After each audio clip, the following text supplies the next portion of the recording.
Good evening everyone, कैसे हैं आप सब। आई होप कि आप सब अच्छे होंगे। और मेरा नाम है शीतल और शीतल के ब्लॉग में आप सभी का स्वागत है।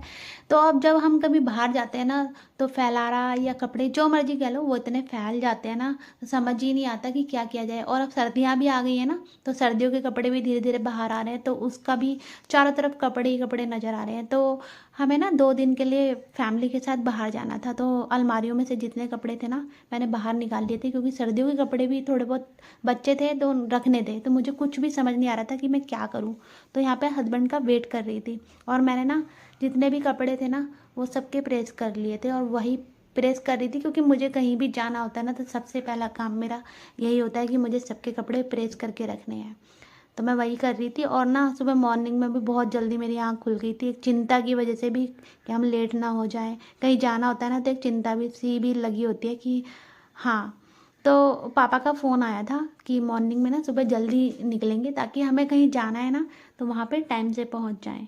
तो इसी वजह से भी मैं जल्दी उठी थी। तो इतनी जल्दी मेरी आँख खुल गई थी, मतलब 4 बजे भी नहीं, 3:30 पौने 4 का टाइम था जब मेरी आँख खुली थी। और ना हल्की हल्की सर्दियाँ भी आ चुकी हैं, और जल्दी उठने की वजह से ना मेरे सर में भी दर्द बन चुका था। तो मैंने सुबह मॉर्निंग की झाड़ू लगाई, और एक रात पहले ही ना मैंने आलूओं को बॉयल करके रखा था। तो मैं ना उनकी पूड़ियाँ बना रही थी, ताकि बाहर जाके ना नाश्ते में हम लोग उसे खा सकें। तो मैं वही रेडी कर रही थी यहाँ पे। मुझे इनकी वैसे ज़रूरत नहीं थी, लेकिन फिर भी मैंने अपनी खुशी के लिए बना ली, क्योंकि बच्चे भी थे ना साथ में।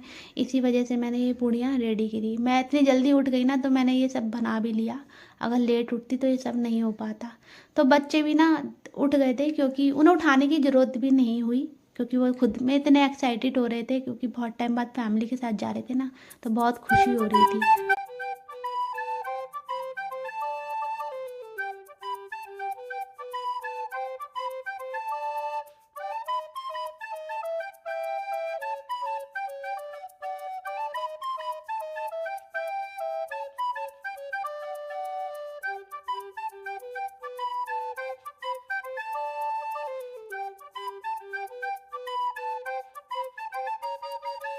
तो मैं भी ना नहाकर आ चुकी थी, और भगवान जी की पूजा भी मैंने कर ली थी। और फिर ना मैंने अच्छे से अपने आप को रेडी किया, और मिष्टी भी ना बहुत अच्छे से रेडी शेडी हो रही थी। वो तो बहुत ज़्यादा एक्साइटेड थी कि मेरे को बाहर जाने को मिल रहा है।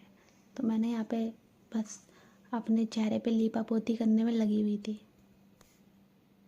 जब हम अकेले रहते हैं ना, तो बहुत सारे काम होते हैं जो करके जाने होते हैं। पीछे से ये नहीं होता ना कि ये मेंबर कर लेगा, तो वही हमारे साथ भी हो रहा था। तो बहुत सारी चीज़ें थी जो हमें करके जानी थी यहाँ से। और हम कहाँ जा रहे हैं ना, ये आपको ब्लॉग में आगे देखने को मिलेगा।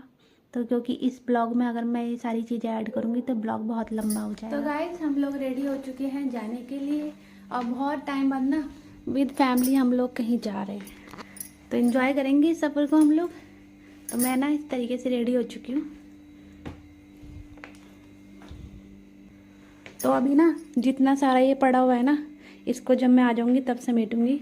मतलब सारा जितना भी है ना, ये सब सामान रखना है आगे। तो फिलहाल ना, क्योंकि सर्दियों के कपड़े भी निकालने ही थे, तो इसलिए ना पैकिंग की। और पूजा भी कर लिया, और इनसे बोल के अब निकलते हैं हम लोग अपने सफर के लिए। तो क्या बता दी। तो गाइस, घर में जो कूड़ा था ना, वो भी हम लोगों ने ना लेकर आया था, पर कूड़े वाला आया नहीं, तो हम लोगों ने वो कूड़ा बाहर रख दिया था। पर नहीं, हम ऐसे नहीं है। हम लोग देखो, यहाँ पर आया वो कूड़े वाला बोरा, तो मेरे जो हस्बैंड है ना, वो वहाँ पे कूड़ा फेंकने गए हैं। जूम करके दिखाती हूँ, वो देखो। मम्मी आगे स्वच्छ भारत का अभियान। तो ठीक है ना, कूड़ा इधर उधर ना फेंके, कूड़ेदान में ही फेंके। इतनी ठंडे की पैर तक सुनो रहे मेरा। तो चलो, कूड़ा फेंक चुका है और हम अपना सफर शुरू करते हैं। तो बोलो जय श्री राम। जय श्री राम।